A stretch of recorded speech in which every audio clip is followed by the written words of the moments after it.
안녕하세요. 호호입니다. 오늘은 조선 왕조실록 세종적이년 1418년 11월 8일부터 읽어보겠습니다. 상왕과 대비에게 존호를 올리다. 대설이 내려 평지에 한자남짓 쌓였다. 백관들이 조복을 입고 낙무에 서고 주상이 곤면을 갖추고 인정전에 나아가 옥체가 건보를 받들어 상왕에게 성덕 신공 상왕이라는 존호를 올리고 대비에게 후덕왕 대비라는 존호를 올렸다. 주상이 직접 진책관, 박은, 진보관 이원에게 상왕의 옥체가 건보를 주고 진책관 남재와 진보관 유정현에게 대비의 옥체가 건보를 주어 인정문에까지 보내왔다. 박은 등이 옥체가 건보를 받들고 수강궁에 이르러 올렸다. 상왕의 책문은 다음과 같다. 국왕 신도는 두 번 절하고 삼가 책문을 받들어 상언합니다. 공손히 생각건대 성스럽고 신령스러운 신묘함은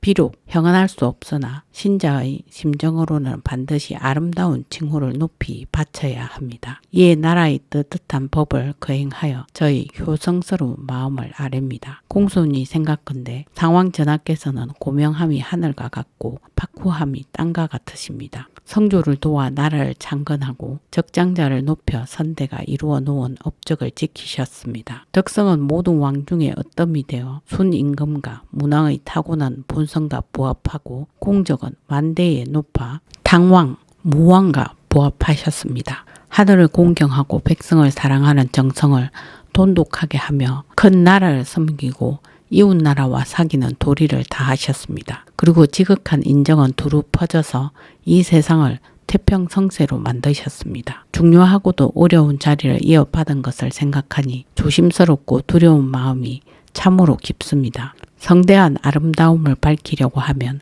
의당 지극한 존호를 올려야 합니다. 이에 신료들을 거느리고 책례의식을 거행합니다. 신도는 간절한 바람을 금할 수 없어 삼가 옥책과 건보를 받들어 성덕 신공 상왕이라는 존호를 올립니다. 부디 상왕 전하께서는 특별히 살펴 비천한 저의 정성을 따르소서. 굽어 살펴 존호를 받아 냇물처럼 모여드는 큰 복을 끌어안고 화기를 가득 맞이하여 백성들의 천세 소리 속에 장수를 누리소서. 상왕의 건보는 성덕 신공 상왕지보라고 새겼다. 상왕을 위한 악장은 다음과 같다.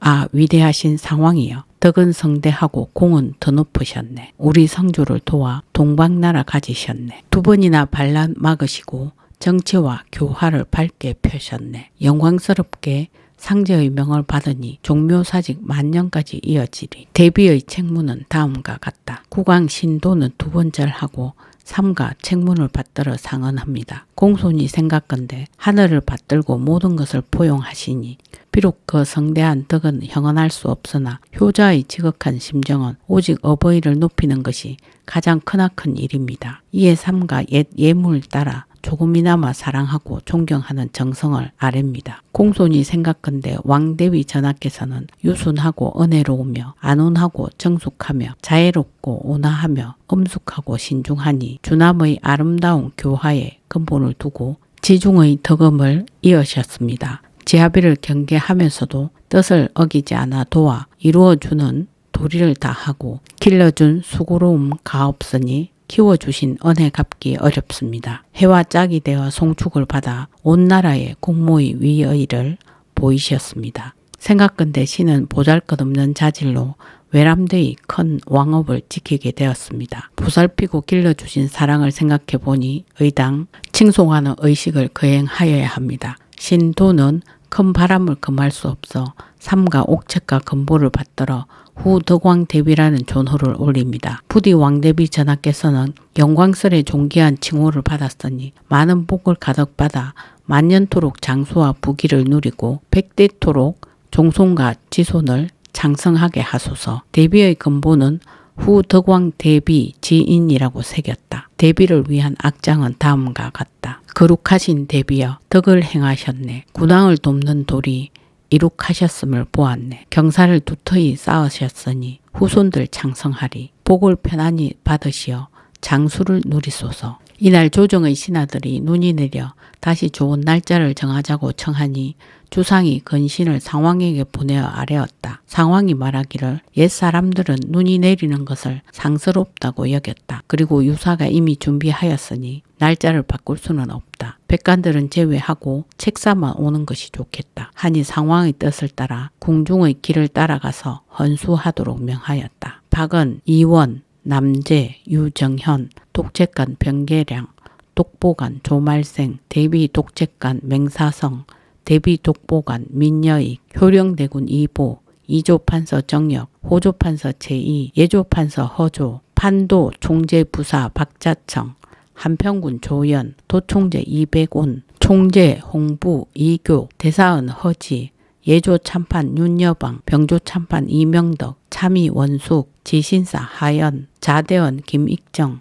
우대원 이수, 자부대원 윤해, 우부대원 최사강, 동부대원 유영 등이 연회에 참석하였다. 악관이 병계량이 바친 새로운 악장을 연주하니 상왕이 주상의 정성스러운 효성을 칭찬하면서 누차 말하기를 왕위에서 물러난 이후 내가 더욱 존귀해졌다 하고 서로 시를 읊고 하답하면서 매우 즐거워하였다. 상왕이 말하기를 신공, 성덕이라는 존호를 내가 어떻게 감당하겠는가 하였다. 주상이 여러 신하를 이끌고 와서 사언하려고 하였는데 상왕이 명하여 그만두게 하였다. 그리고 주상이 윤회의 별명을 부르며 농담하고서 원숙과 허지를 불러 앞으로 나아오게 하며 말하기를 내가 윤회와 농담하는 것은 친근하게 여겼소이다. 내가 윤회의 이름을 들은 지 오래되었지만 그 실상을 알지 못하였는데 이제 상황을 통해서야 윤회가 사학에 뛰어나다는 것을 알게 되었다. 그의 아버지 윤소중이 우리 왕가에 상당히 공훈이 있으니 경들은 이를 알라 하니 허지가 말하기를 문학이 비록 귀하지만 반드시 마음을 바르게 하여야 합니다. 하고 원숙이 말하기를 근래의 유자들 가운데 윤회가 뛰어납니다. 하였다. 남제가 먼저 일어나 춤추는데 풍모가 볼만하니 주상이 남노라 일컬었다.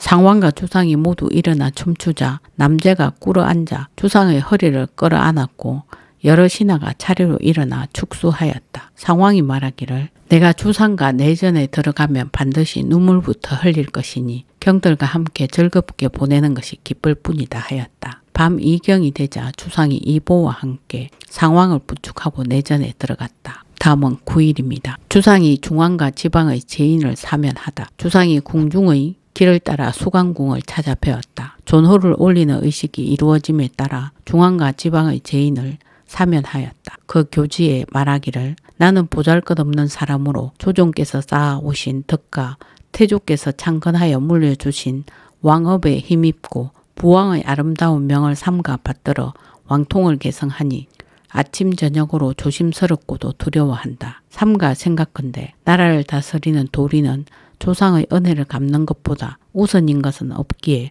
나는 일찍이 몸속 곤면을 착용하고 태실에 들어가 제사를 지냈다. 이때 의당 언덕을 베푸는 하교를 내려야 했는데 다만 사면이 잦으면 다스리는 도리에 방해가 되지는 않을까 염려하여 곧바로 시행하지 않았다. 삼가 생각건대 우리 부왕 전하께서는 신묘하고 성스러운 자질과 어질고 두터운 덕으로 전대의 공적을 빛내어 태평성세를 이룩하신지 이제 20여 년이 되었다. 높은 공적과 성대한 덕이 천고에 어뜸이 되어 사람들의 눈과 귀에 남아있는데도 존호를 정하지 못하였으니 참으로 아쉬웠다. 이에 이번 달 8일에 옥책과 금보를 삼가 받들어 부왕께 성덕공 상왕이라는 존호를 올리고 왕모호께 후덕왕 대비라는 존호를 올렸다. 영락 16년 1418 세종적이년 11월 9일 새벽 이전의 제중에서 모반, 대역, 조부모나 부모를 구타하거나 죽인 죄, 처첩이 남편을 죽인 죄, 노비가 주인을 죽인 죄, 고독이나 연매를 만든 죄, 사람을 모살하거나 고살한 죄, 강도를 범한 죄, 자식이 부모에 대해, 아내가 남편에 대해, 노비가 주인에 대해 살인을 모의했다가 미수에 그쳤지만 정상이 이미 드러난 죄, 악담이나 욕설을 한 것을 고발당해 사형에 해당하는 죄를 제외하고는 발각되었던, 발각되지 않았던, 판결이 났던, 판결이 나지 않았던 막론하고 모두 사면한다. 감히 유지를 내리기 전의 일을 가지고 고발하는 자가 있으면 그 고발한 죄에 해당하는 처벌을 할 것이다. 아름다운 칭호를 올려 이미 군친께 예의를 다하였으니 간대한 법을 널리 선포하여 백성들에게 인정을 베푸노라. 너희 중앙과 지방의 신료들은 나의 지극한 마음을 받아들이라 하였다. 이보다 앞서 경상도 함안군에 부모를 살인하려다 미수에 그친 자가 있었는데 마침 사면령이 반포되어 사면 대상이 되었다. 말하는 자들이 모두 죽여야 한다고 하였으나 주상이 이미 사면령을 반포하였으니 신의를 잃어서는 안 된다고 하여 오래도록 주저하다가 끝내 사면해 주었다. 사헌부가 상언하기를 이후에 사면한 경우가 생긴다면 이러한 죄인들은 응당 사면하지 않은 예에 기재하여야 할 것입니다. 하였다. 이때 와서 사면하려고 할 때 의정부와 육조에 명하여 논의하게 하였으나 이견이 많았다. 자의정 박은이 아뢰기를 강도 중에서도 장형에 해당하는 자는 사면령이 반포되어도 사면되지 못합니다. 그러니 아내가 지아비에게 노비가 주인에게 자식이 부모에게 죄를 저지른다면 비록 사형에 해당되는 죄가 아니더라도 사면될 수 없습니다. 하니 논의하는 사람이 이러기를 여타 사형에 해당하는 죄를 지은 자는 모두 사면되는데 장형에 해당하는 죄를 지은 자가 사면되지 않는다면 이는 형벌의 경중을 제정한 뜻이 아닙니다. 하여 해가 저물도록 논의가 결정되지 않았다. 주상이 이에 사면 교지에 자식이 부모를 아내가 지아비를 노비가 주인을 고발하거나 주매하여 사형에 해당하는 죄를 지은 경우는 사면하지 않는다고 기재하도록 명하였다. 다음은 10일입니다. 중궁 심씨를 책봉하여 공비로 삼다. 주상이 원유관과 강사포를 착용하고 인정전에 나아가니 백관이 조복을 입고 차례대로 서 있었다. 진책관인 평양 부원군 김성주와 진보관인 평양군 조대림을 보내어 옥책과 거민을 가지고 중궁 심씨를 책봉하여 공비로 삼게 하였다. 공비가 내전에서 예를 갖추어 옥책을 받고 명부들의 조화를 받았다. 김성주와 조대림에게 겉옷감과 속옷감을 내려주고 경창 부윤 심징에게 명하여 표문과 전문을 바쳐 사언하게 하였다. 중궁의 책무는 다음과 같다. 왕하의 깃털은 진실로 내조에 의지하는 점이 있고 인륜의 지극함은 응당 떳떳한 전범에 모두 갖추어져야 한다. 이에 아름다운 칭호를 들어 빛나는 옥책에 드러내노라. 생각건대 그대 심씨는 단정하고 엄숙하며 곱고 차분하며 유순하고 아름다우며 온화하고 공손하다. 나라를 위해 근심하고 고생할 것을 생각하여 항상 경계의 도리를 진언하고 공경과 삼감을 마음에 보존하여 일찍이 아니라 마음이 없었으니 응당 함항의 덕과 비견되며 풍화의 아름다움과 같다. 이러므로 정사를 시행하는 초기에 번거로운 의식을 엄숙히 시행하노라. 이에 그대를 명하여 왕공비로 삼아 옥책과 금보를 주노니 더욱 아름다운 상서를 맞이하여 영원히 큰 경사를 받으라. 왕비의 교화를 온화하게 펴서 만년토록 자손을 편하게 할 계책을 남기고 왕비의 위의를 바르게 하여 100세까지 큰 복록을 퍼뜨리라. 그러므로 이에 교시하노니 의당 잘 알리라 생각하노라. 중궁의 거민에 왕공비 지인이라 새겼다. 중궁을 위한 악장은 다음과 같다.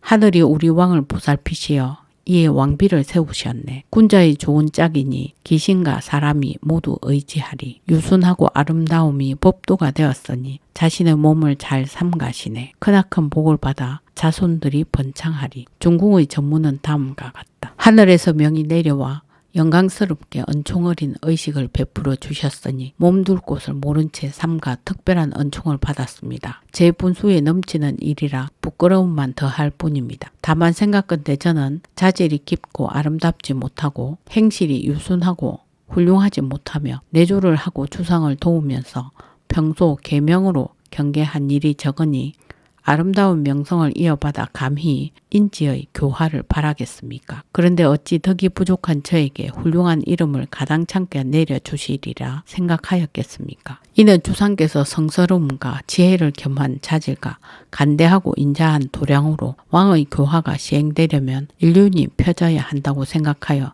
빛나는 옥책에 드러내어 떳떳한 전범을 보이신 것입니다. 삼가 주상을 경계하면서도 뜻을 어기지 않아 더욱 주상의 뜻을 오롯이 따르겠으며 강령하고 좋은 일이 많아져 복이 항상 넘치기를 축원합니다. 상왕이 동교에서 사냥하였다. 주상이 유정형과 윤회를 보내어 술과 과일을 올리게 하니 즐겁게 놀고 파하였다. 병계량, 맹사성, 박자청에게 내사복시의 말에 일필씩을 내려주다. 주상이 병계량에게 이르기를 경이 악장을 잘 지었다고 부왕께서 칭찬하셨다 하고 맹사성에게 이르기를 경은 간섭도감 제조가 되어 악공들에게 새로운 곡을 가르쳐 곡조에 맞게 하였으므로 부왕께서 기뻐하셨다. 하고 박자청에게 이르기를 경은 수강궁의 공사를 감독하느라 고생한 덕분에 상왕전하와 대비전하를 모셔 들어가 거처 하시게 하였으니 내가 매우 기쁘게 생각한다. 하고 내사복시의 말 1필씩을 내려주었다. 다음은 11일입니다.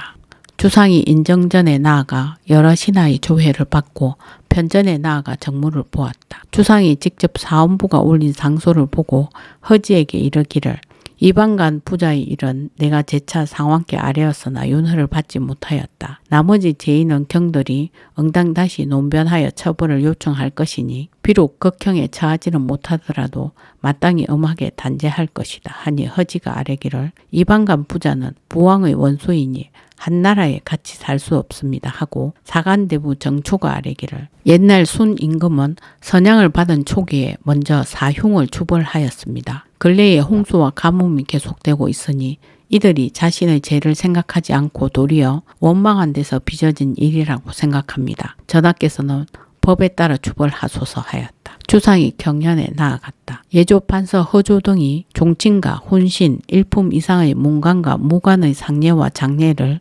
전담할 도감을 상시 설치하도록 청하다. 예조판서 허조 등이 아뢰기를 당서 백간지를 보면 사의서가 흉례의식에서 사용할 상례와 장례 물품들을 간장하도록 되어 있습니다. 현재 우리나라는 모든 종친, 혼신 및 일품 이상의 문관과 무관이 졸하면 도감을 설치하여 그들의 장례를 관리하니 실로 아름다운 법도입니다. 그러나 장례를 마치면 곧바로 도감을 폐지하고 상례와 장례에 사용한 물품들은 곧바로 버려지거나 훼손됩니다. 그리고 졸한 자가 있으면 다시 도감을 설치하여 장례에 사용할 물품을 마련하느라 재물은 낭비되고 백성은 고생스러우니 그 폐해가 적지 않습니다. 옛 제도에 따라 도감을 상시 설치하여 주관하게 하소서 하니 주상이 그대로 따랐다. 주상의 태를 받들고 진주로 가는 건규에게 트롯과 모관을 내려주다. 길창군 건규가 개성 유후사로부터 주상의 태를 받들고 진주 곤명현으로 가니 트롯과 모관을 내려주었다. 선지하였다. 이천의 분수령, 원주, 횡계등지는 강무장이다. 현재 눈이 깊게 쌓였을 터이니 반드시 그곳에서 몰래 사냥하는 사람이 있을 것이다. 해당 도의 감사에게 명하여 엄하게 금지하도록 하라. 상왕이 성발도에게 제사를 지내주게 하였다. 종정성이 바닷가에 거주하는 외인들을 돌려보내줄 것을 청하자 돌아가고 싶어 하는 자들만 돌려보내다. 종정성이 바닷가에 거주하는 외인들을 돌려보내줄 것을 청하였는데 주상이 이원의 의견을 따라 돌아가고 싶어 하는 자를 제외하고 모두 돌려보내지 않았다.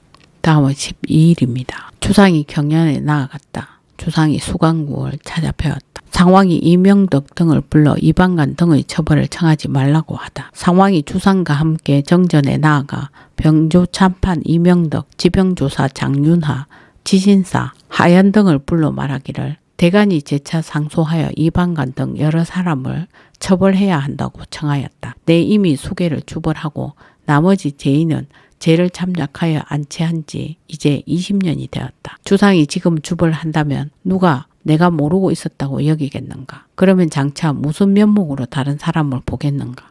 비록 간청한다고 하더라도 나는 반드시 따르지 않을 것이다 하였다. 세종적이년 1418년 11월 8일부터 12일까지 읽었습니다.